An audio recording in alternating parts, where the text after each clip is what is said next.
ഇങ്ങനെ പലതിൻ്റെ പേരിലും കുടുംബങ്ങളിൽ പോലും ഒരുമയില്ലാതാകുന്നു. ഏട്ടൻ അനിയനെ കാണാൻ താല്പര്യമില്ല, അനിയൻ ഏട്ടനെ കാണാൻ താല്പര്യമില്ല.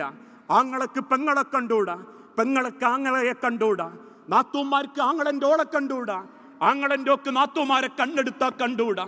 ഒരേ കുടുംബത്തിന്റെ ഉള്ളിൽ ഒരേ വാപ്പാന്റെ എല്ലുൾ വെള്ളമാക്കി ജീവിപ്പിച്ച മക്കൾ, ഒരേ ഉമ്മാന്റെ മുലപ്പാല് കുടിച്ച് ജീവിച്ച മക്കൾ ഇന്ന് തമ്മു തല്ലിക്കൊണ്ടിരിക്കുന്ന കാലം.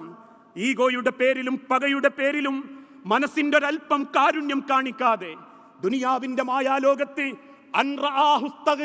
ഞാൻ ഓന്റെ ചെലവിലല്ലല്ലോ, എനിക്ക് അത്യാവശ്യം സമ്പത്തുണ്ട്, നിന്റെ മക്കളെ പഠിപ്പിച്ചിട്ടുണ്ട്, 3 ആളെ കെട്ടിച്ചിട്ടുണ്ട്, വീടുണ്ടാക്കിയിട്ടുണ്ട്, എത്രയൊക്കെ നഷ്ടം സംഭവിച്ചാലും ലാഭം കിട്ടുന്ന കച്ചവടമുണ്ട് എന്ന ധാർഷ്ട്യ ചിന്തയോടുകൂടി ബന്ധങ്ങൾക്ക് പ്രാധാന്യം കൊടുക്കാത്തവർ 3 പിടി മണ്ണ് ആ കബറിന്റെ മേലേക്ക് വാരിയിടുമ്പോ കബറിന്റെ വക്കിലിരിക്കുന്ന പലരും ആത്മരോഷത്തോടെ പറയുന്നത്, എന്തൊക്കെ കാണിച്ചു കൂട്ടിയ മനുഷ്യനാ, എത്രയൊക്കെ വെട്ടിപ്പിടിച്ചിട്ടും കുടുംബക്കാർക്കും ബന്ധുക്കൾക്കും ഒരു കാലണയുടെ ഗുണമില്ലാതെ തിന്നും കുടിച്ചും രമിച്ചും കൊട്ടാരങ്ങൾ ഉണ്ടാക്കിയും ലക്ഷറി ലൈഫ് ജീവിതത്തിൽ ആസ്വദിച്ചും ഈ മണ്ണിന്റെ അടി കിടക്കുന്നവൻ എന്തൊക്കെ ചെയ്തു കുട്ടിയവനാണെന്ന് മനസ്സു വെറുത്ത് പറയിപ്പിച്ച് മടങ്ങിപ്പോകുന്ന യാത്രയല്ല മനുഷ്യരെ നമുക്ക് വേണ്ടത്.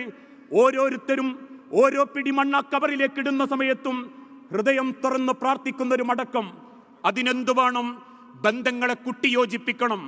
മൻ കാന യുഅ്മിനു ബില്ലാഹി വൽ യൗമിൽ ആഖിർ, നിങ്ങൾക്കാർക്കെങ്കിലും നാഥനിൽ വിശ്വാസമുണ്ടെങ്കിൽ, അല്ലാഹു ഉണ്ടെന്ന് നിങ്ങൾ വിശ്വസിക്കുന്നുണ്ടെങ്കിൽ, ഈ മടക്കം റബ്ബിന്റെ മുൻപിലാണെന്ന് നിങ്ങൾ വിശ്വസിക്കുന്നുണ്ടെങ്കിൽ, ആളിക്കത്തുന്ന തീജ്വാലകളായ റബ്ബിന്റെ നരകമുണ്ടെന്ന് നിങ്ങൾ വിശ്വസിക്കുന്നുണ്ടെങ്കിൽ, സ്വർഗത്തിന്റെ പറുദീസയാക്കപ്പെട്ട അരുവികളുടെ സ്വർഗലോകമുണ്ടെന്ന് നിങ്ങൾ വിശ്വസിക്കപ്പെടുന്നുണ്ടെങ്കിൽ, നാഥന്റെ സിംഹാസനത്തിന്റെ മുൻപിൽ കടുകോണി വ്യത്യാസത്തിൽ ഓരോന്നും വിചാരണ ചെയ്യപ്പെടുമെന്ന് നിങ്ങൾ വിശ്വസിക്കുന്നുണ്ടെങ്കിൽ, മൻ കാന യുഅ്മിനു ബില്ലാഹി, ആ വിശ്വാസം നിങ്ങൾക്കുണ്ടെങ്കിൽ, വൽ യൗമിൽ ആഖിർ, ആഖിറബോധവും നിങ്ങൾക്കുണ്ടെങ്കിൽ, ഫൽയസിൽ റഹിമഹു, അവൻ ഒന്നാമത്തെ വക്തിൽ മാത്രം വന്ന് അള്ളാഹുവിനെ തൃപ്തിപ്പെടുത്തിയാൽ മതി എന്നല്ല റബ്ബിന്റെ തിരുദൂതന്റെ വാക്ക്.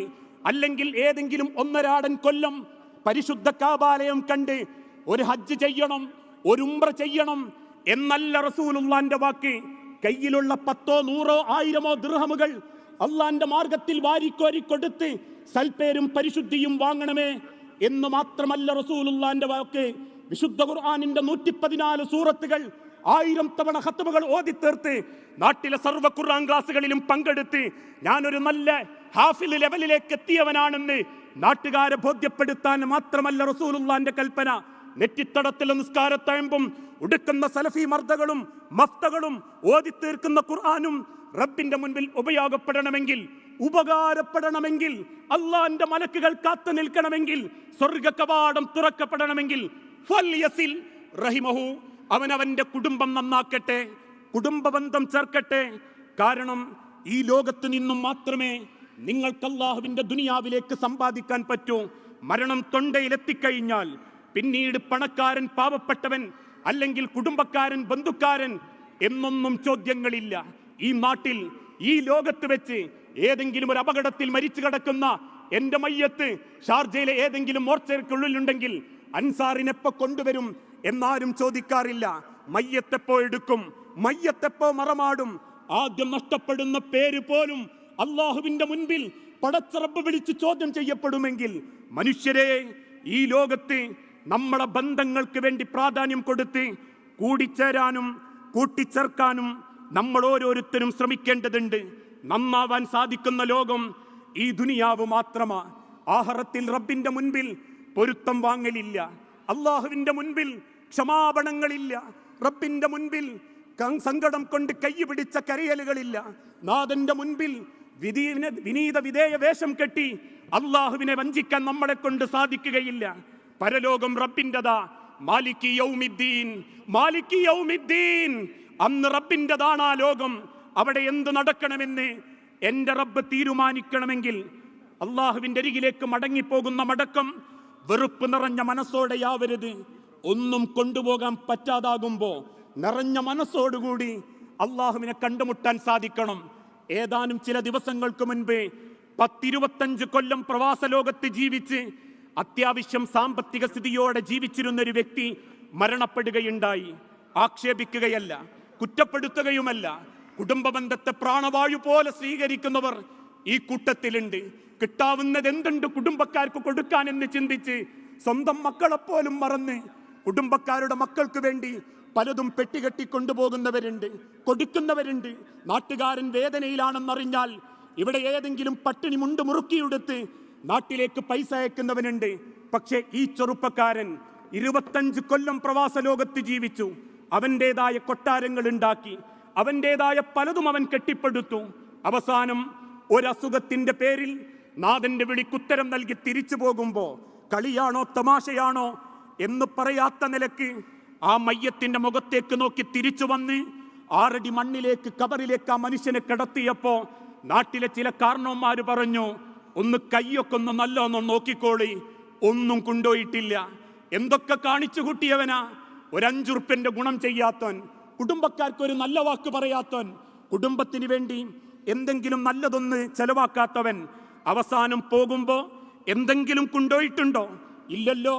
6 അടി മണ്ണിലേക്ക് ചരിച്ച് കടത്തുമ്പോ ആ 3 വെള്ളത്തുണിയല്ലാത്തതൊന്നും അവന്റെ കയ്യിലില്ലല്ലോ. അതാണ് മനുഷ്യരെ ദുനിയാവ്. അള്ളാന്റെ ദുനിയാവിൽ അള്ളാന്റെ മണ്ണിനെ വേലി കെട്ടി തിരിച്ച് അവിടെ കൊട്ടാരങ്ങൾ ഉണ്ടാക്കി അവിടെ നമ്മളെ കുടുംബം എന്ന സ്വർഗം പണിത് നാഥന്റെ മുൻപിലേക്ക് തിരിച്ചു പോകുമ്പോ കൊട്ടാരങ്ങളോ മൺതരികളോ കുടുംബങ്ങളോ സ്വർണ്ണാഭരണങ്ങളോ ഉടയാടകളോ നാഥന്റെ അരികിലേക്ക് കൊണ്ടുപോകാതെ 6 അടി മണ്ണിൽ നീണ്ടു നിവർന്ന് കിടക്കുമ്പോ മനസ്സമാധാനത്തോടെ കിടക്കാൻ പറ്റണം. ഒരാളുടെയും മനസ്സ് വേദനിപ്പിക്കാതെ കിടക്കാൻ പറ്റണം. അതുകൊണ്ടാണല്ലോ നബി സല്ലല്ലാഹു അലൈഹി വസല്ലമയുടെ ജീവിതത്തിൽ ഒരിക്കൽ അള്ളാഹുവിന്റെ തിരുദൂതനെ ആരോ ഒരു ആടിന്റെ കുളമ്പടക്കമുള്ള മാംസഭാഗം കൊണ്ടു കൊടുത്തു. ആ മാംസഭാഗം കണ്ട് ആയിഷ ബീവി റളിയല്ലാഹു തആല അൻഹ അടക്കം വല്ലാതെ സന്തോഷിച്ച് നിൽക്കുന്ന സമയം. കാരണം പല രാത്രിയും പകലും പട്ടിണി കിടക്കുമ്പോൾ അതിനിടയിൽ ആരോ കൊണ്ടെത്തന്നൊരു ഇറച്ചിക്കഷണം, ആ മാംസകഷണം കയ്യിലെടുത്ത അള്ളാഹുവിന്റെ ഹബീബ് ആ ഇറച്ചിക്കഷണം ഇങ്ങനെ തിരിച്ചും മറച്ചും നോക്കുന്നത് കണ്ടപ്പോ ആയിഷ ബീവി ചോദിച്ചു, റസൂലേ, ഇതെന്ത് കറി വെക്കണമെന്നോ എന്താ താങ്കൾ ചിന്തിക്കുന്നത്? അള്ളാഹുവിന്റെ ഹബീബ് പുഞ്ചിരിയോടെ ഒരൽപ്പം സങ്കടത്തോടെ തിരിച്ചു പറഞ്ഞു, ആയിഷ, ഇത് ഞാൻ ഇന്ന വൃദ്ധക്ക് കൊടുത്താലോ എന്ന് ആലോചിക്കുക. ഇന്ന വൃദ്ധക്ക് ഞാൻ അത് കൊടുക്കട്ടെ എന്ന് ചിന്തിക്കുന്നു ആയിഷ. ആയിഷ റളിയല്ലാഹു തആല ദേഷ്യത്തോടെ ചോദിച്ചു, നബിയെ, അത്രമാത്രം പ്രായമുള്ള ഒരു വൃദ്ധക്ക് ഈ ഇറച്ചിങ്ങൾ എന്തിനു കൊടുക്കാൻ? അവര് നിങ്ങളെ കുടുംബമല്ലല്ലോ, അവര് നിങ്ങൾ ഏതെങ്കിലും അർത്ഥത്തിൽ ഒരു ബന്ധമല്ലല്ലോ, പിന്നെന്തിനാ ആ സ്ത്രീക്ക് നബി അത് കൊടുക്കുന്നത്? അള്ളാഹുവിന്റെ ഹബീബ് ആ ഒരു ഇറച്ചിക്കഷണം ഇങ്ങനെ പതുക്കെ ചുരുട്ടി പിടിച്ചിട്ട് പറഞ്ഞു, ആ വൃദ്ധ എൻ്റെ ഖദീജാന്റെ കൂട്ടുകാരിയാ, എൻ്റെ ഖദീജാന്റെ കൂട്ടുകാരിയാണ് ആ വൃദ്ധ. എൻ്റെ ഖദീജാക്ക് മനസ്സൊന്ന് വേദനിച്ച ഖദീജ ബീവി ഓടുന്നത് ആ വൃദ്ധയുടെ അരികിലേക്കായിരുന്നു. അന്ന് വൃദ്ധയല്ലായിരുന്നു. ആ കൂട്ടുകാരികളുടെ സ്നേഹവും അവർ തമ്മിലുള്ള ബന്ധവും ഞാൻ പോലും അസൂയയോടെ നോക്കി നിന്നിട്ടുണ്ടെങ്കിൽ ഞാൻ ആഗ്രഹിക്കുന്നു ആയിഷ, ഈ ഒരു ഇറച്ചി എൻ്റെ ഖദീജാന്റെ കൂട്ടുകാരിക്ക് കൊടുക്കാൻ. അത്രയാണ് മനുഷ്യരെ അന്നത്തെ കാലഘട്ടത്തിൽ ബന്ധങ്ങളെ സ്നേഹിച്ചിരുന്നത്. രക്തബന്ധമല്ലാതിരുന്നിട്ടുകൂടി അങ്ങേയറ്റം സ്നേഹിച്ചിരുന്ന ആളുകൾ. പല മരണങ്ങളും കേൾക്കുമ്പോൾ നമ്മൾ പറയാറില്ലേ, ഇതുപോലെയൊരു മരണം കേട്ടപ്പോഴും നാട്ടിലുള്ളൊരു ഉമ്മ പറഞ്ഞൊരു വാക്കുണ്ട്, ഓൻ മരിച്ചതെന്ന് കേട്ടപ്പോൾ എനിക്ക് വല്ലാതെ സങ്കടം തോന്നി. ഓൻ പൈസ മാത്രമല്ലായിരുന്നു തരാറുള്ളത്, ഇടക്കൊന്ന് വന്നു നോക്കും, ഓൻ്റെ അമ്മായി എന്നുള്ള വിളി കേൾക്കുമ്പോൾ മനസ്സിന് വല്ലാത്തൊരു സന്തോഷ. എൻ്റെ ആങ്ങളെ മരിച്ചുപോയാലും എൻ്റെ ആങ്ങളൻ്റെ മുഖം ഞാൻ ആ മകനിലൂടെ കണ്ടിരുന്നു. ഓൻ ചെയ്തൊരു വലിയ ബർക്കത്ത് അവൻ വന്നു നോക്കുന്നത് പോലെ ഓൻ്റെ മക്കളെയും കൊണ്ടുവന്ന് ശീലിപ്പിച്ചിട്ടുണ്ട്. ആ മക്കളും എൻ്റെ അടുത്ത് വരാറുണ്ട്. നമ്മളെ മക്കളോ നമ്മളെ കുടുംബങ്ങളോ സ്വന്തം ചോരനെപ്പോലും തിരിച്ചറിയാൻ പറ്റാത്തൊരു കാലഘട്ടത്തിൽ നമ്മൾ ഓരോരുത്തരും ഗൗരവത്തോടെ ചിന്തിക്കണം. എൻ്റെ കുടുംബത്തിൻ്റെ പേരിൽ നാളെ റബ്ബിനെ മുൻനിർത്തി പടച്ചോൻ ചോദ്യം ചെയ്യപ്പെടുമ്പോൾ എനിക്ക് അപമാന ഭാരത്താൽ തലകുനിച്ച് നിൽക്കേണ്ട ഒരവസ്ഥയുണ്ടാകുമോ എന്ന് നമ്മൾ ഓരോരുത്തരും ചിന്തിക്കണം. ആ സ്നേഹബന്ധത്തിൽ ഏറ്റവും വലിയ അവകാശി നമ്മളെ മാതാപിതാക്കളാ.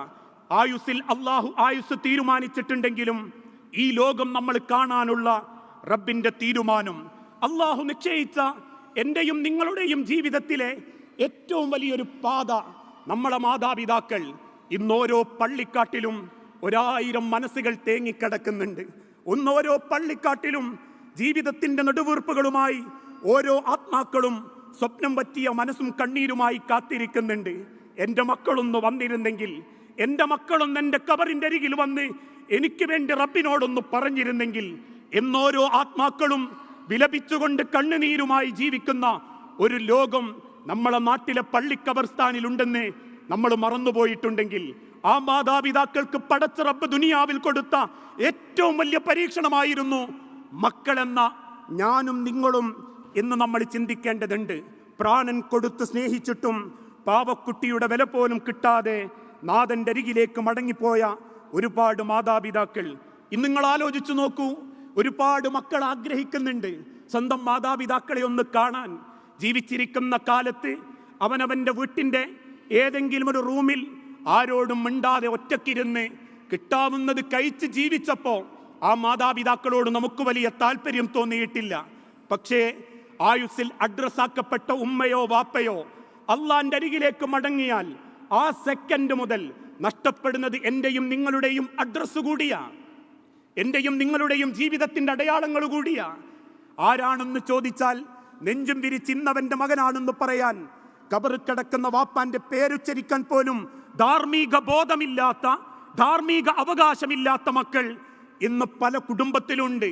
4ഉം 5ഉം മക്കളെ ആയുസിന്റെ ബലം കൊണ്ട് കെട്ടിപ്പടുത്ത് പരിപാലിച്ച് പഠിപ്പിച്ച് വലുതാക്കിയിട്ടും ജീവിതത്തിന്റെ അവസാന നിമിഷത്തിൽ ഒരു മക്കളുടെ വാക്കുകൊണ്ട് പോലും സമാധാനം കിട്ടാതെ 4 ചുമരിനുള്ളിൽ നെഞ്ചു പൊട്ടി ജീവിച്ചൊരു വാപ്പയാണ് എൻ്റെ വാപ്പയെങ്കിൽ, ഉമ്മയെങ്കിൽ, നിങ്ങൾ സമ്പാദിച്ചോ, നിങ്ങൾ കെട്ടിപ്പടുത്തോ, നിങ്ങൾ ആസ്വദിച്ചോ, പക്ഷേ അള്ളാഹു പറഞ്ഞൊരു വാക്കുണ്ട്, ഈ യാത്ര അവസാനിക്കുന്നത് അതേ വാർദ്ധക്യത്തിലേക്ക് തന്നെയായിരിക്കും. ഇതൊന്നും കറുത്തു നിന്നുകൊള്ളണമെന്നില്ല, ഇതൊന്നും ഫലപ്പെട്ടു നിന്നുകൊള്ളണമെന്നില്ല, ഇതൊന്നും ഷാർപ്പായിട്ട് കാണണമെന്നില്ല, ഇതൊന്നും കൃത്യമായി മിടിച്ചുകൊള്ളണമെന്നില്ല.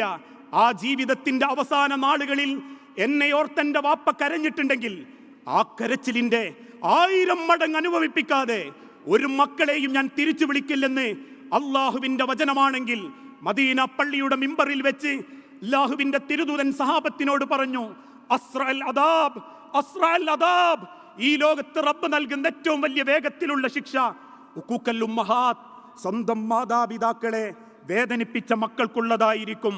നമ്മളെ മാതാപിതാക്കൾ മനസ്സമാധാനത്തോടെയാണോ കബർ കിടക്കുന്നത് എന്നൊന്ന് ചിന്തിച്ചു നോക്കൂ. ഇന്ന് കബർ പറമ്പിലേക്ക് പോകുമ്പോൾ നമുക്കൊന്നും തോന്നാറില്ല. ഞാനൊക്കെ പറയാറുണ്ട്, നാട്ടിലുള്ള കബർ പറമ്പിലേക്ക് ചെല്ലുമ്പോൾ ആ മയ്യത്തിന്റെ അരികിൽ ചെന്ന് ഒരു 3 പിടി മണ്ണൊക്കെ വാരിയിട്ട് തസ്ബീത്ത് ചൊല്ലാൻ ഇന്ന് ചിലർക്ക് നേരല്ല. കാരണം ദുനിയാവാണ് വലുത്. ദുനിയാവിൻ്റെ ഓട്ടത്തിനിടയിൽ അതിനൊന്നും വലിയ നേരം കിട്ടുന്നില്ല. പക്ഷേ നാളെ നമ്മളെ വാപ്പ ആ മണ്ണ് കിടക്കുന്നുണ്ടെങ്കിൽ ആ പറമ്പിൽ കാല് വെക്കുമ്പോൾ അന്ന് നമ്മളെ നെഞ്ചുപടയും. ഓരോ മയ്യത്ത് ആ മണ്ണ് കുണ്ടക്കുമ്പോഴും തൊട്ടപ്പുറത്തെവിടെയോ ആ പള്ളിക്കാട്ടിൻ്റെ അടിയിൽ കിടക്കുന്ന ഉമ്മാനെ ഓർത്ത് നമ്മൾ കരയും. ആ കരച്ചിൽ കരയാതിരിക്കണമെങ്കിൽ മക്കളെ, ദുനിയാവിൽ പടച്ച റബ്ബ് വിശ്വസിച്ചേൽപ്പിച്ച നമ്മളെ ഏൽപ്പിച്ചത് ആ കൈകളിലാണെങ്കിൽ, അവരെ ഏൽപ്പിച്ചത് നമ്മളെ കൈകളിലാണെങ്കിൽ ആ സന്തോഷത്തോടുകൂടി അവരെ തിരിച്ച് യാത്രയാക്കാൻ പറ്റണം. അതാണ് ബന്ധം, അതാണ് കുടുംബം. ഏറ്റവും മനോഹരമായി മക്കളിൽ നിന്ന് സമാധാനം കിട്ടി തിരിച്ചുപോയവരുണ്ട്. ഏതാനും ചില ദിവസങ്ങൾക്ക് മുൻപ് ഒരു മകൻ പറഞ്ഞൊരു വാക്കുണ്ട്. ജീവിതത്തിൽ അവനോട് പരിഹാസത്തോടെ പലരും ചോദിച്ചു പോലും, രാവിലെ എല്ലാവരും എക്സസൈസിന് ഇറങ്ങുമ്പോൾ അവരുടേതായ ശാരീരിക പുഷ്ടി ഉണ്ടാക്കാൻ വേണ്ടിയിട്ട് മത്സരിക്കുമ്പോൾ എന്നെ അവിടെ കാണലൊന്നുമില്ലല്ലോ. ഓൻ തിരിച്ച് പുഞ്ചിരിയോടെ പറഞ്ഞു, അതിനേക്കാളും വലിയൊരു എക്സസൈസ് ഞാൻ ചെയ്യുന്നുണ്ട്. അത്ഭുതത്തോടെ അവർ ചോദിച്ചു, എന്തേ? എൻ്റെ വാപ്പ കിടപ്പിലാണെന്ന് നിങ്ങൾക്കറിയാലോ. വാപ്പാനെ കൈയോണ്ട് പിടിച്ച് കയ്യിലെടുത്ത് വാപ്പാനെ കുളിപ്പിക്കുന്നത് ഞാനാ, വാപ്പാന്റെ വിസർജ്യം വാരിക്കളയുന്നത് ഞാനാ. വാപ്പാനെ കുളിപ്പിച്ച് ഒരു വെള്ള തുണി ഉടുപ്പിച്ച് വാപ്പാന്റെ മുൻപിലേക്ക് ഏതെങ്കിലും ഒരു പ്രസംഗത്തിൻ്റെതും തുറന്നു വെച്ചു കൊടുത്ത് ഞാൻ പുറത്തേക്ക് ഇറങ്ങുമ്പോൾ അതിലും വലിയൊരു എക്സസൈസ് എനിക്ക് കിട്ടാനില്ല എന്നാ ചെറുപ്പക്കാരൻ പറയുന്നുണ്ടെങ്കിൽ, ഹുമാ ജന്നതുക വനാറുക, നിന്റെ സ്വർഗവും നിന്റെ നരകവും ആ മാതാപിതാക്കൾ തന്നെയാ. ഈ ലോകത്ത് വെച്ച് നിന്റെ വാപ്പാനെ നീ നോക്കുന്നില്ലേ എന്നൊരാൾ ചോദിക്കുമ്പോൾ പറയാൻ നമുക്ക് 100,000 കാരണങ്ങൾ ഉണ്ടാകും. ഇന്ന് ചില മക്കൾ പറയുന്നത് പോലെ, വാപ്പിനിക്കെന്താ തന്ന്, ഉള്ളതൊക്കെ ഇളയോനല്ലേ കൊടുത്ത്, റോഡ് സൈഡിലുള്ള 10 സെന്റിലല്ലേ ഇളയോൻ വീടുണ്ടാക്കിയേ, ഓൻ നോക്കട്ടെ വാപ്പാനെ. ഉമ്മാന്റെ കൈത്ത് കിടന്ന മാലയും ഉമ്മാന്റെ ചവിട്ട് കിടന്ന ചുറ്റും കൊടുത്തിട്ടല്ലേ ഓൻ ആദ്യം ഗൾഫിക്ക് പോയത്. ഓൻ നോക്കട്ടെ ഉമ്മനെയും വാപ്പനെയും. കാരണം ന്യായങ്ങളുണ്ട്, പറയാൻ കാരണങ്ങളുണ്ട്. പക്ഷെ നാളെ റബ്ബിന്റെ മുൻപിലാണ് ആ ചോദ്യമെങ്കിൽ ആ ചോദ്യത്തെ പറ്റിയാ നമ്മൾ ചിന്തിക്കേണ്ടത്. നാഥന്റെ മുൻപിൽ വെച്ച് അള്ളാഹു ചോദിക്കുന്ന ഒരു ചോദ്യമായിരിക്കുമെന്ന്. നിന്റെ മാതാപിതാക്കളോട് നീ നീതിയോടെ പെരുമാറിയോ? ദുനിയാവിൽ നിന്ന് അള്ളാഹു ഏൽപ്പിച്ചു തന്ന നിന്റെ ജീവിതത്തിന്റെ തുടക്കം ആ ഉദരത്തിലാണെങ്കിൽ, ഉമ്മയുടെ പൊക്കിൾക്കൊടിയിലൂടെ കിട്ടിയ വായുവാണ് നിന്റെ ആദ്യത്തെ ശ്വാസമെങ്കിൽ, ഉമ്മാന്റെ പൊക്കിളിലൂടെ വന്ന വെള്ളമാണ് നിന്റെ ആദ്യത്തെ പാനീയമെങ്കിൽ, ഉമ്മാന്റെ കരുതലും സ്നേഹവുമാണ് നിന്റെ ജീവിതത്തിന്റെ ഏറ്റവും വലിയ പവിത്രതയെങ്കിൽ, ഒരു വാപ്പാന്റെ ശരീരത്തിന്റെ വിയർപ്പ് തുള്ളികളാണ് നിനക്ക് തണലായി അനുഭവിക്കേണ്ടി വന്നതെങ്കിൽ, ആട്ടും തുപ്പുമേറ്റ് പലരുടെയും ആലകളിൽ എല്ല് വെള്ളമാക്കി സങ്കടപ്പെട്ട ഒരു വാപ്പാന്റെ നെഞ്ചു വിരിച്ച യാത്രയിലാണ് നിന്റെ പഠനവും സമാധാനവുമെങ്കിൽ, ആ സാധുക്കളെ വാർദ്ധക്യത്തിലെത്തിയപ്പോ പിൻകാലുകൊണ്ട് ചവിട്ടിത്തേക്കാൻ പലരുടെയും വാക്കുകൾ കേട്ട് നീ മുന്നിട്ടിറങ്ങിയിട്ടുണ്ടെങ്കിൽ, അള്ളാഹു പറയുന്നു നിന്റെ നരകമാണ് നീ നിലക്ക് വാങ്ങിയത് എന്ന്. അതുകൊണ്ടാ പ്രിയപ്പെട്ടവരെ, നമ്മളുടെ ലോകത്തേക്ക് അള്ളാഹു നമുക്ക് തന്ന അഡ്രസ്സുകൾ അവരാണെങ്കിൽ ഏറ്റവും മനോഹരമായിട്ട് അവരെ കൊണ്ടു നടക്കണം. ഇക്കഴിഞ്ഞ ദിവസം ഒരു ഡ്യൂട്ടി അടക്കുന്നതിനിടയിൽ ഒരു ചെറുപ്പക്കാരൻ ഫോണിലേക്ക് നോക്കി കരയാൻ തുടങ്ങി. ആ കരച്ചിൽ കണ്ടപ്പോൾ ഞാൻ അവനോട് ചോദിച്ചു, എന്തേ പെട്ടെന്ന് കരയാനുള്ള കാരണം? അവനൊരു ഫോട്ടോ തിരിച്ച് കാണിച്ചു തന്നു. ഏതോ ഒരു കല്യാണ വീട്ടിൽ ഒരു തോർത്തുമുണ്ട് തോളത്തിട്ട് ഉള്ള മുൻഭാഗത്തുള്ള 4 പല്ല് കാണിച്ചിട്ടൊരു സാധുവായ വാപ്പ ഇങ്ങനെ ചിരിച്ചുകൊണ്ടിരിക്കുക. അതിൻ്റെ അരികിൽ തന്നെ ഒരു പർദ്ദയും ഒരു മഫ്തയും ധരിച്ച് പ്രായമുള്ള ഉമ്മയും നിൽക്കുന്നുണ്ട്. എന്നിട്ട് അവൻ പറഞ്ഞു, ഇതിൻ്റെ ഉമ്മയും വാപ്പയുമാ. ഇളയോൻ്റെ വീട്ടിൽ കിടന്നു മരിച്ചു. ഇപ്പം മരണത്തിന് ശേഷം അവരുടെ ഫോട്ടോ കാണുമ്പോൾ ഒന്ന് ചിന്തിച്ചു നോക്കി മനുഷ്യരെ, നമ്മളാണ് അങ്ങനെ കാണുന്നതെങ്കിൽ ആയുസ്സിൽ വാപ്പല്ലാണ്ടാകുമ്പോൾ, ഉമ്മല്ലാണ്ടാകുമ്പോൾ, പറയാനൊരു അഡ്രസ് ഇല്ലാണ്ടാകുമ്പോൾ, അവസാനം വീട്ടിൻ്റെ ഏതെങ്കിലും മൂലക്കിരുന്ന് മരിച്ചുപോയ വാപ്പാൻ്റെ ഉമ്മാൻ്റെ ഫോട്ടോ കാണുമ്പോൾ അന്ന് ഞാൻ കരയേണ്ടി വരും, അന്ന് ഒരുപാട് ഞാൻ സങ്കടപ്പെടേണ്ടി വരും. അത് വരാതിരിക്കണമെങ്കിൽ ആയുസ്സുള്ള കാലത്ത് അവരെ ഏറ്റവും മനോഹരമായി ജീവിതത്തിലേക്ക് ചേർത്ത് നിർത്തി അവരെ യാത്രയാക്കാൻ നമുക്ക് സാധിക്കേണ്ടതുണ്ട്. ഇതൊക്കെ പറയുമ്പോൾ രക്ഷിതാക്കളോടുള്ള ബാധ്യതകൾ മാത്രമേ ഇസ്ലാം പഠിപ്പിച്ചിട്ടുള്ളൂ കുടുംബത്തിൽ എന്ന് മാതാപിതാക്കളെ തെറ്റിദ്ധരിക്കാൻ പാടില്ല. മക്കളോട് കാണിക്കേണ്ട നീതിയുണ്ട്, ന്യായമുണ്ട്. അനീതി കാണിക്കുന്ന മാതാപിതാക്കൾ നാളെ റബ്ബിന്റെ മുൻപിൽ ഏറെ ഖേദിക്കേണ്ടി വരുമെന്ന് ഹബീബായ പ്രവാചകൻ സല്ലല്ലാഹു അലൈഹി വസല്ലമ ഓർമ്മപ്പെടുത്തി. മക്കളെയും സ്നേഹിക്കണം, മരുമക്കളെയും സ്നേഹിക്കണം. നല്ല നിലക്ക് തൻ്റെ ഭാര്യ ഭർത്താവിനെ ഉപദേശിക്കുമ്പോൾ കുടുംബത്തിൽ പലപ്പോഴും രക്ഷിതാക്കള് ആ സംസാരത്തെ മോശമായി ചിത്രീകരിക്കാറുണ്ട്. ഇക്കഴിഞ്ഞ ദിവസം ഒരു സഹോദരി പറഞ്ഞൊരു കാര്യം അതാ, ഭർത്താവിൻ്റെ സ്വഭാവത്തിൽ മാതാപിതാക്കളോട് ഇങ്ങനെയൊക്കെ ഒന്ന് കാണിക്കണം, ഉമ്മാനോടും ബാപ്പാനോടും വാശി കാണിക്കരുത് എന്ന് പറയണം, ഞങ്ങളെ മക്കളോടും പേരക്കുട്ടികളോടും ഒക്കെ ഒന്ന് നല്ല നിലക്ക് പെരുമാറണം എന്ന് പറയണം എന്ന് ഭർത്താവിനെ ഉപദേശിക്കുമ്പോൾ ആ ഭർത്താവ് അത് വാപ്പാനോടും ഉമ്മാനോടും സംസാരത്തിൻ്റെ ഇടക്ക് സൂചിപ്പിച്ച സമയത്ത് ഒരു ഉമ്മ എഴുന്നേറ്റ് നിന്നിട്ട് കുടുംബക്കാരുടെ എന്ന് പെണ്ണിനോട് ചോദിച്ചു പോലും, ഇജ് ഞങ്ങളെ തെറ്റിക്കാൻ വന്നതാ? ഞങ്ങളെ കുടുംബക്കാരുടെ ഇടയിൽ പിണക്കുണ്ടാക്കാൻ വന്നതാ? ജിന്നയും മോനെയും കൂടിയും തമ്മ പണക്കാൻ വന്നതാ? ജിന്നയും പിയാപ്പിളനെയും കുഴപ്പമുണ്ടാക്കാൻ വന്നതാ? ജിന്നയും പെങ്ങളെയും മരുക്കളെയും അല്ലെങ്കിൽ ജിന്നയിൻ്റെ മോളെയും തമ്മ പണക്കാൻ വന്നതാ എന്ന് പറയല്ല നല്ല വാപ്പാൻ്റെയും ഉമ്മാൻ്റെയും ലക്ഷണം. ഞങ്ങളുടെ സ്വഭാവത്തിൽ എവിടെയെങ്കിലും അതിരുകടക്കലുണ്ടോ? മക്കൾക്കൊരു പ്രയാസമായി മാറുന്നുണ്ടോ? എൻ്റെ വൈവിട്ട സംസാരം എൻ്റെ മക്കൾക്കും പേരക്കുട്ടികൾക്കും എൻ്റെ മരുക്കൾക്കും മനസ്സ് നോവലുണ്ടാക്കുന്നുണ്ടോ എന്ന് ചിന്തിക്കണം.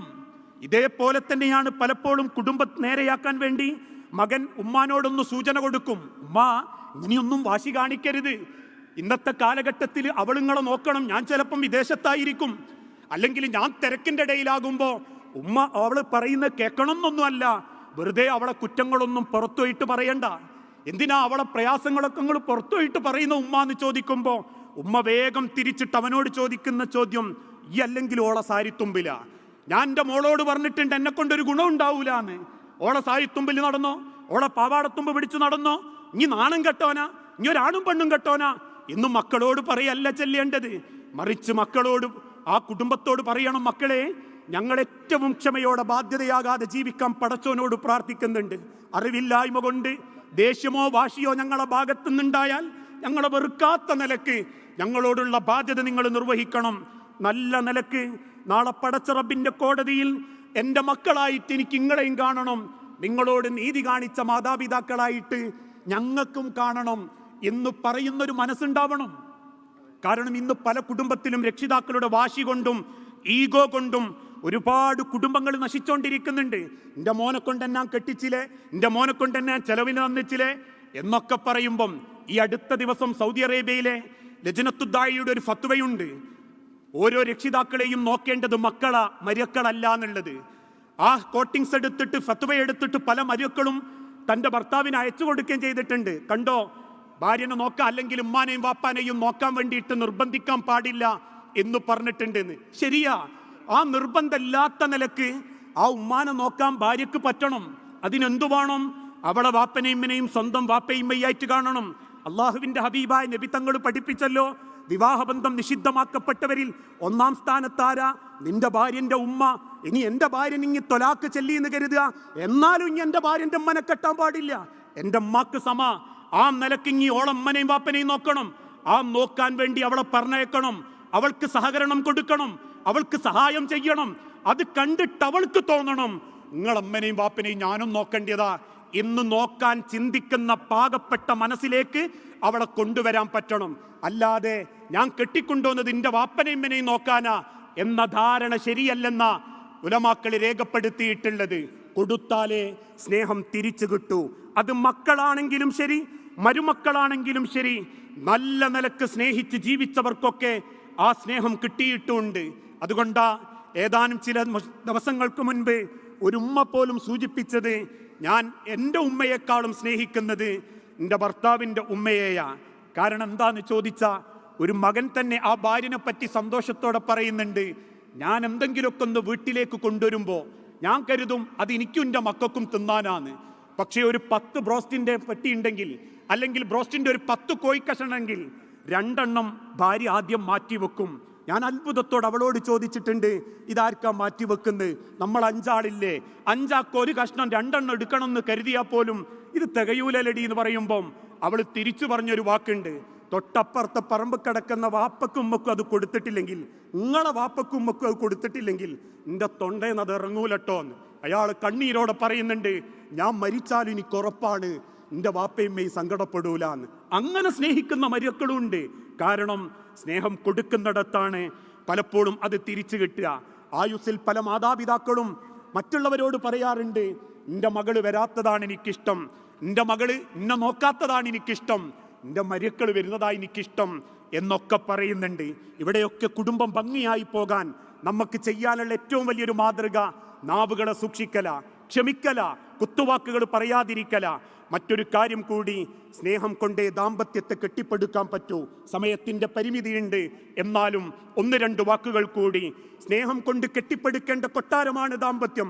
അവിടെ പണമില്ലെങ്കിലും സൗന്ദര്യമില്ലെങ്കിലും കഴിക്കാൻ ഭക്ഷണമില്ലെങ്കിലും നമുക്കത് സ്വർഗമാക്കാൻ സാധിക്കും. എന്തു വേണം?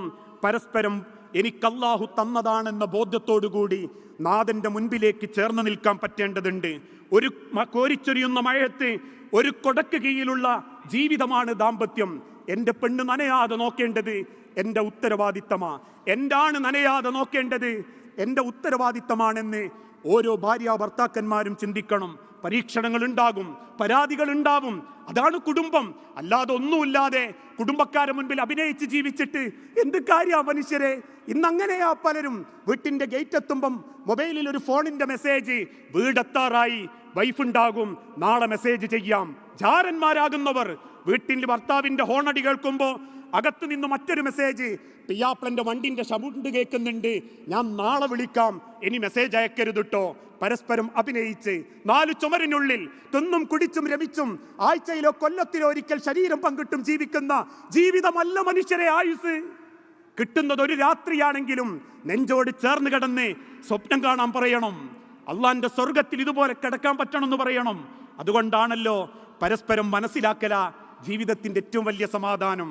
നമ്മളെ ബേപ്പൂർ സുൽത്താൻ വൈക്കം മുഹമ്മദ് ബഷീർ സാഹിബ് അദ്ദേഹത്തിന്റെ ബാല്യകാല സഖി എന്നൊരു നോവലിൽ രേഖപ്പെടുത്തിയിട്ടുണ്ട്.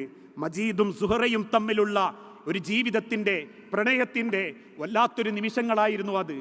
ബാധ്യതകളായി സങ്കടപ്പെട്ട് അവസാനം കൊൽക്കത്തയിലേക്ക് വാഹനം കയറുന്ന ആ മജീദ് അവിടെ ചെന്നൊരു അപകടത്തിൽപ്പെട്ട് കാല് മുറിക്കേണ്ടി വന്നപ്പോൾ ആ നിമിഷം വരെ ആ കൊൽക്കത്തയിലെ പല മലയാളികളോടും മജീദ് പറഞ്ഞത് സുഹറയെ കുറിച്ചായിരുന്നു. എൻ്റെ സുഹറ കാത്തിരിക്കുന്നതിനെ പറ്റിയായിരുന്നു. അവസാനം കാല് മുറിഞ്ഞ് ഞൊണ്ടിയായി ഒരു കാലിൻ്റെ പകുതി ഭാഗമില്ലാതെ ഇരിക്കുന്ന മജീദിൻ്റെ അരികിൽ വന്ന് നാട്ടുകാർ ചോദിച്ചു, മജീദേ, ഇനി നിന്നെ ഞൊണ്ടിക്കാലൻ എന്നല്ലേ നാട്ടുകാർ വിളിക്കുക? നിന്റെ സുഹറയും നിന്നെ വിളിക്കുന്നത് ഞൊണ്ടിക്കാലൻ എന്നായിരിക്കും. അറ്റുപോയ കാലിൻ്റെ ഭാഗത്ത് പതുക്കെ തടവി നോക്കിയിട്ട് മജീദ് തിരിച്ചു പറഞ്ഞു, എൻ്റെ സുഹറ ഒരിക്കലും എന്നെ ഞൊണ്ടിക്കാലൻ എന്ന് വിളിക്കില്ല. എൻ്റെ അറ്റുപോയ കാലിൻ്റെ അറ്റത്ത് ചുംബിക്കുകയല്ലാതെ എൻ്റെ സുഹറാക്ക് എന്നെ ഞൊണ്ടിക്കാലൻ എന്ന് വിളിക്കാൻ പറ്റില്ല. കാരണം അവളോളം എന്നെ അറിഞ്ഞ മറ്റൊരു പെണ്ണും ഈ ലോകത്തില്ല. ഇതാണ് മനുഷ്യരെ ദാമ്പത്യം, പരസ്പരം മനസ്സിലാക്കൽ. എൻ്റെ ചാരത്ത് കിടന്നുറങ്ങുന്ന സുഹറയെ ഞാൻ അറിഞ്ഞിട്ടുണ്ടോ എന്ന് ഭർത്താക്കന്മാർ ചിന്തിക്കണം.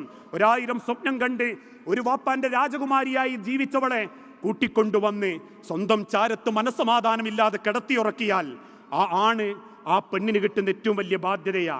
കാരണം ഏതൊരു വാപ്പയും നിക്കാഹിന് പറയുന്ന ഒരു വാക്കുണ്ട്.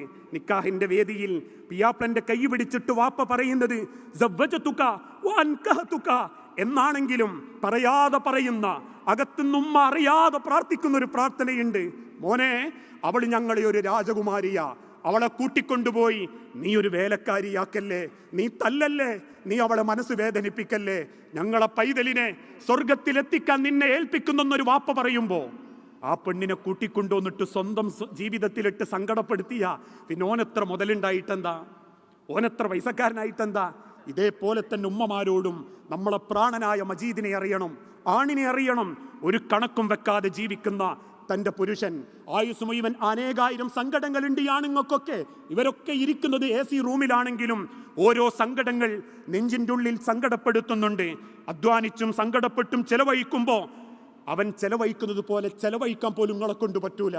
സ്വന്തം കൈമലൊരു 10 ഉറുപ്പ്യ വരുമ്പോൾ ആ 10 ചെലവഴിക്കുന്നിടത്ത് നിങ്ങൾ ബേജാറാകുന്നുണ്ടെങ്കിൽ ഒരായുസ് മുഴുവൻ സമ്പാദിച്ച സമ്പത്തുകൾ നിങ്ങളെ പുഞ്ചിരിക്ക് വേണ്ടി, മക്കളുടെ ആയുസ്സിന് വേണ്ടി ചെലവാക്കുന്നവൻ ആ കുടുംബത്തെ നല്ലത് ശീലിപ്പിക്കണം, നല്ല നിലക്ക് കുടുംബത്തെ കൊണ്ടടക്കണം. ബന്ധങ്ങളുടെ പവിത്രത എന്ന വിഷയം പറഞ്ഞാൽ അവസാനിക്കാത്തതാ. നമ്മളിൽ അള്ള ഏൽപ്പിച്ച കുടുംബത്തെ അള്ളാന്റെ സ്വർഗത്തിൽ എത്തിക്കുക, അത്രയേ ഉള്ളൂ ഉത്തരവാദിത്വം. അതിൻ്റെ ഇടക്ക് പടച്ചോൻ തരുന്നതാ മുതല്, അള്ള തരുന്നതാ സൗകര്യം. അങ്ങനെ കണ്ടാ മതി എല്ലാത്തിനെയും. അതുകൊണ്ടാണല്ലോ ഉമർ ഇബ്നുൽ ഖത്താബിന് കുത്തേറ്റ് കിടക്കുമ്പോൾ പലരും വന്ന് ഉമറിനോട് വിളിച്ചു, സയ്യിദുനാ എഴുന്നേൽക്കി, ഉമറെ എഴുന്നേൽക്ക്. ഉമർ ഇബ്നുൽ ഖത്താബ് വിളി എഴുന്നേൽക്കുന്നില്ല. സങ്കടം കൊണ്ട് കണ്ണീരുമായി സഹാബത്ത് നിൽക്കുമ്പോൾ മകൻ ഇബ്നു ഉമർ വന്നു പറഞ്ഞു, ഉപ്പാൻ എഴുന്നേൽപ്പിക്കാനാണെങ്കിൽ ഒരൊറ്റ കാര്യം പറഞ്ഞാൽ മതി, നമസ്കാരത്തിന് സമയമായി എന്ന്. സഹാബാക്കളിൽ ചിലർ കുനിഞ്ഞിരുന്ന് വേദന കൊണ്ട് പൊളഞ്ഞു കിടക്കുന്ന ബോധം കെട്ട് ഉമർ ഇബ്നു ഖത്താബിന്റെ ചെവി പറഞ്ഞു, ഉമറെ നിസ്കാരത്തിന് സമയമായി. ഞെട്ടി എഴുന്നേറ്റ് ഉമർ റളിയല്ലാഹു അൻഹു എഴുന്നേൽക്കാൻ നോക്കി, വീണ്ടും ബോധം കെട്ടുപോയി. സഹാബത്ത് പാല് കുടിപ്പിച്ചു, കുത്തേറ്റ വയറിന്റെ ഭാഗത്തുകൂടെ പാല് പുറത്തേക്ക് വന്നു. തേൻ കുടിപ്പിച്ചു, കുടലിന്റെ ഉള്ളിലൂടെ തേൻ പുറത്തേക്ക് വന്നു. അല്പം ബോധം തെളിഞ്ഞ ഉടനെ ഉമർ ഇബ്നുൽ ഖത്താബ് സഹാബത്തിനോട് പറഞ്ഞൊരു വാക്കുണ്ട്, അസ്സലാത്ത്, നിസ്കരിക്കാൻ പോ. അതാണ് മനുഷ്യരെ കുടുംബം. ആത്തിക്ക ബീവിയെയും ഇബ്നു ഉമറിനെയും സ്വർഗത്തിൽ കാണണമെന്ന് വാശി പിടിച്ചൊരു വാപ്പയാവാൻ, ഉമ്മയാവാൻ നമ്മക്ക് എന്ന് പറ്റുന്നോ അന്ന് ആ മക്കളോട് നീതി കാണിച്ച രക്ഷിതാക്കളാവാൻ പറ്റുക. ആ തിരിച്ചറിവിനാകട്ടെ ഈ ഒരു ഒരുമിച്ചുകൂടൽ എന്ന ആത്മാർത്ഥമായി പ്രാർത്ഥിച്ച് റബ്ബിൻ്റെ സ്വർഗത്തിലും അള്ളാഹു നമുക്ക് ഇതേപോലെ ഒരുമിച്ച് കൂടാൻ തൗഫീക്ക് നൽകി അനുഗ്രഹിക്കുമാറാകട്ടെ. അറിഞ്ഞും അറിയാതെയും ഒരുപാട് തെറ്റുകുറ്റങ്ങൾ സംഭവിച്ചു പോകുന്നുണ്ട് നാഥ. എല്ലാം വിട്ടുപുറത്തു മാപ്പാക്കി നിന്റെ സ്വർഗത്തിൽ നീ ഞങ്ങളെ ഒരുമിപ്പിച്ചു കൂട്ടണമേ. മനസ്സിന് തൃപ്തമായ, പരസ്പരം സ്നേഹിക്കുന്ന, അള്ളാഹുവിൻ്റെ കോടതിയിൽ ഉത്തരം പറയേണ്ടി വരുന്ന ഒരു കുടുംബജീവിതം നയിക്കാൻ ഞങ്ങൾക്ക് ഓരോരുത്തർക്കും തൗഫീക്ക് നൽകണമേ. റബ്ബന ആതിനാ ഫിദ്ദുനിയ ഹസന വഫിൽ ആഖിറതി ഹസനത്തും വഖിനാ അദാബന്നാർ. അസ്സലാമു അലൈക്കും വറഹ്മത്തുള്ളാഹി വബറകാതുഹു.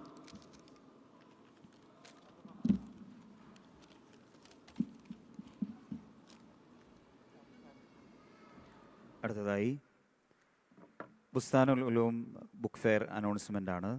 അതിനുവേണ്ടി UAE ഇസ്ലാഹി സെൻറ്റർ ജനറൽ സെക്രട്ടറി PA ഇസ്ലാഹിന്റെയും ചരിത്ര ചുവടുകൾക്ക് തുടക്കം കുറിച്ച നവോത്ഥാന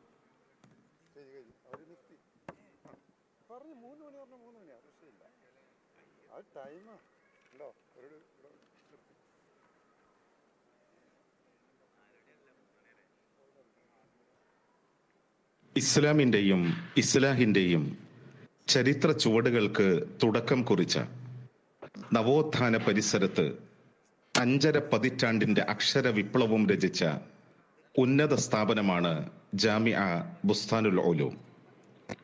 കോഴിക്കോട് കടപ്പുറത്ത് നടന്ന KNM സമാധാന സമ്മേളനത്തിൽ ഹറം ഇമാം ഷെയ്ഖ് ഡോക്ടർ അബ്ദുള്ള അബ്ദുറഹ്മാൻ അൽ ബുഐജാൻ പ്രഖ്യാപിച്ച ബുസ്താനുൽ ഉലൂം കോൺഫറൻസ് 2024 ഡിസംബർ 15 മുതൽ 22 വരെയുള്ള 8 ദിവസങ്ങളിലായി തൃശൂർ ജില്ലയിലെ കയ്പമംഗലം ബുസ്താൻ ക്യാമ്പസിൽ നടത്തപ്പെടുന്നു.